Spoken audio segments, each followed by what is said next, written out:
Good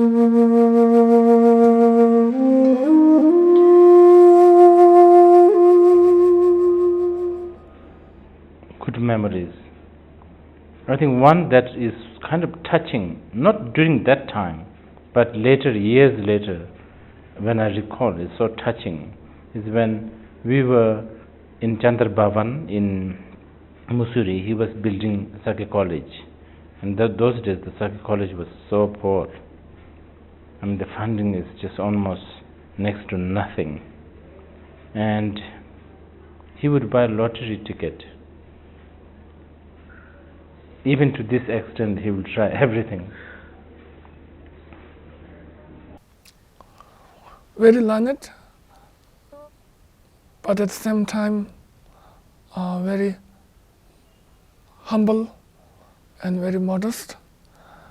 And I heard one time when he was in Sakya College, long time ago, I think the students, they offered a special food for him. And then he said, "Is this for all the students?" And they replied, "No." And then he rejected this food, and he asked this food to bring back to kitchen, and then this food is shared with other food.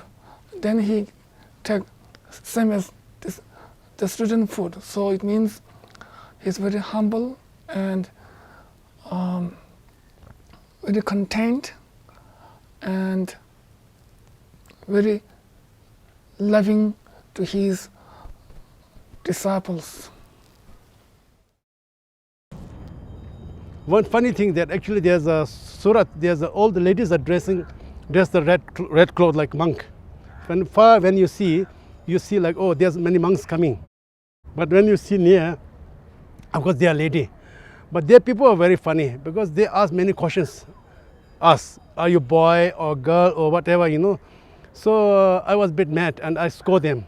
Then Khenchen Rinpoche told me, we are going for pilgrimage and we should be very patient. Patience is most important. Wherever you go, you must be patient. And then whatever they ask you, you have to give the right answer instead of getting anger. So during the pilgrimage, please don't be angry. Be peaceful. Peace mind is more important.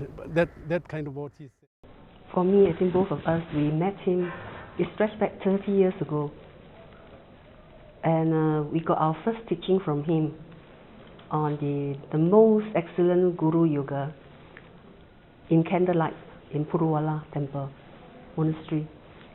And the teaching really sunk deep into my mind. I was very impressed, very touched by the teaching.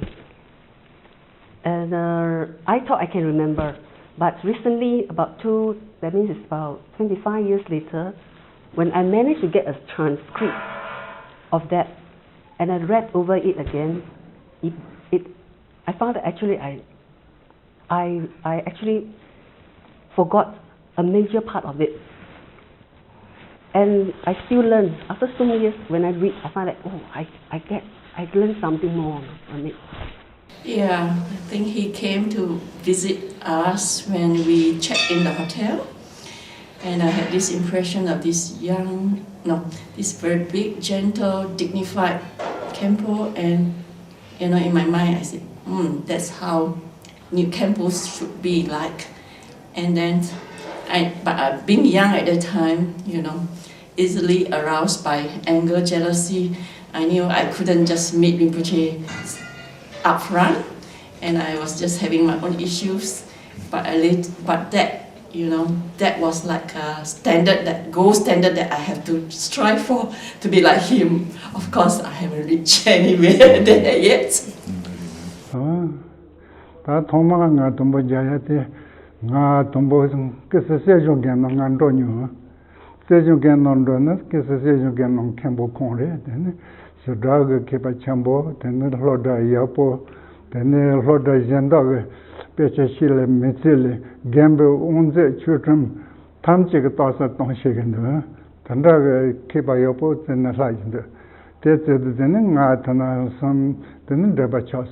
Of course, Rinpoche, the first time he gave me a book. And at that time I was more interested to know about the rituals and all the different deities, very interesting. But he gave me a book, and the book was very much in a poetic form. I expected a book that was chapter 1, what is Buddhism, chapter 2, how to practice Buddhism. But it was a book by Shantideva. And I think that was a very interesting book, because when he gave me, I said, what kind of book is this, so poetic?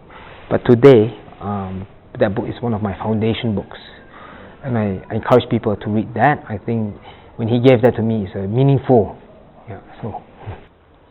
No, definitely we are missing Guru, his physical body. We cannot see him. But with him, from his sound and for him, for our 5 senses, we can, every moment when we remember, we can meet the Guru. Because all our years belongs to the Guru. We never miss Guru. If we miss Guru, then we miss the Dharma. Then physical body, definitely this is the natural. Sakyamuni Buddha also is gone in the 84 years, and Appy Guru also is gone in the 84 years old. So for that point, I take my rest in my mind, because Guru has given always lots of teaching for us. That teachings, values, if we remember, then we never miss Guru.